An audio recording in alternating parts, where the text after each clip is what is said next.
that might be a method for a lot of external success, but it's also a method for a lot of internal happiness. And like I said, happiness is the benchmark of success. Success should be measured in like how much do you like your life?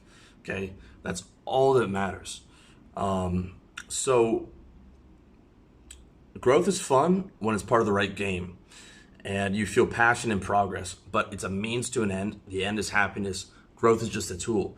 So if you're constantly failing yourself and constantly miserable about your failures, despite other people seeing you as successful or other people seeing you as hardworking and diligent and all these things, you might want to consider changing the target, okay, and aiming for happiness instead. So here are two simple things you can do. Number one, only create one new habit per month. Track your streak in habit share and make those goals attainable, and tighten that habit in the coming months. Track no more than 5 habits at a time. For example, you're trying to lose some weight, just start with like, let me eat under 2,000 calories per day for this month. Not 1,200, not the crazy crash diet, okay? Or you're trying to clean up your diet. This is what I tell a lot of my clients who are struggling to clean up their diet. I'm like, just eat clean till 5 p.m., put that in your habit share, give me access to your habit share so I can see that we're gonna do this for the month. And that's the only habit that we're tracking, okay? I'm not talking about projects or goals right now. I'm talking about habits. That's a different thing entirely. Because projects or goals, there's an end date and we can aim for that and it's done. Habits have to be done consistently forever. And these 30-day challenges are straight bullshit as far as I'm concerned. What you want to do is you want to take, first we start by minimizing that most of the time, right? Like I had a client who was addicted to video games. I was like, just push the video games till 5 p.m. Okay, then you can play all that you want. And let's just get a month under our belt of that, of consistent wins, and stack those up. And then we can decide what to do with the video games. What I would probably do next would be, next month we're gonna move them to Friday, Saturday night. We're playing video games after 5 p.m. as much as we want. Because those video games were giving him pleasure and they were filling a void of lack. They were filling a void of pain. We were just indulging them too much. But what happens when you set a lot of those times, those crazy challenges for yourself, and you're pushing too hard on your habits, it's like, well, it just gives you another reason to fall short of your expectations. And you're already if you're a hyper vigilant self-improvement junkie, you're already prone to self-hatred. Okay, so we don't need more of that. We need to calm down on the habits and just do one at a time, and then we tighten that up next month, and then we keep it there and it's optimized and we add another one.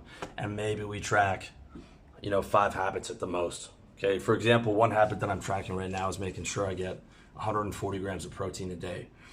Now, I don't necessarily believe that you need more than 100 grams of protein in fact, I know that I've been able to build pretty decent body with about 100 grams, but I want to see how much 180 to 200 will make a difference. But mostly, I know that if I eat at least 140 grams of protein, I'm 180 pounds by the way, I'll probably end up eating about 180 per day.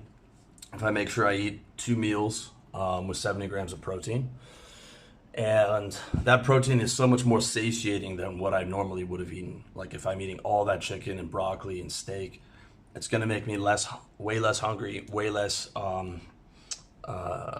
likely to cheat. It's an offensive goal instead of a defensive goal, and it's gonna, make me less likely to bloat. It's gonna be better for my stomach and all these things. So that's one thing that I'm tracking right now. Okay. Another thing that I've been tracking for a while is no alcohol. I'm 38 now. It even just a couple nights of drinking takes its toll, and that's going quite well. But I don't have a crazy amount of stuff that I'm tracking. It's more simple baseline habits, no more than 5 at a time, and accepting that there's going to be imperfections. Accepting there's going to be things that, until they become a major problem, I let persist, okay? Because solving recurring problems actually became a recurring problem because I was so hyper vigilant in it, okay? That's why I'm saying this only applies to you if you're already hyper vigilant. If not, then you do need to solve those recurring problems. Okay, so that's number one. Number two is have off hours and have something to look forward to at night. So like 8 p.m. you're done working on your business, and you're not allowed to go, okay, now I have to do my 3 hours of personal development reading or watching personal development books or watching these courses. Like even your so-called leisure time would be filled with productivity, okay? Understand this.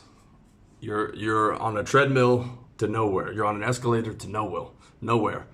Like there's not going to be a point where you get to enjoy your life if you're constantly thinking only like that, okay? So off hours, right? And you can do what you want. Now, on some nights you might want to watch personal development videos on YouTube. You might want to watch the homie right here, okay? But you also might want to play video games. You might want to see your girlfriend. You might want to play guitar. You might want to go to a water park. You might want to do skydiving, whatever, okay? Always have something to look forward to at the end of every day. That's huge, because we got to live today. You know, we want to live 50% for the future, but 50% for today. We want to be able to enjoy today as much as we can while we're in the process of moving forward, okay? That's a skill that has to be learned. Don't think that you can just accumulate all this stuff and build this lifestyle and then all of a sudden be happy. No, you have to work on being happy within today. So have something to look forward to and have fucking off hours, dude. Have hours every day where you are not working or not doing some type of work for your growth or something, quote, productive, right? Total permission to go play Breakout on Xbox. That was a game I just downloaded last night. Warface Breakout. Okay, go play that on Xbox One. It's like a new version of Counter-Strike. Go do some shit that's totally not productive but fun, and be able to enjoy yourself again. Have your girlfriend over and watch a dumb movie or do other things. Go with your boys, you know, enjoy yourself.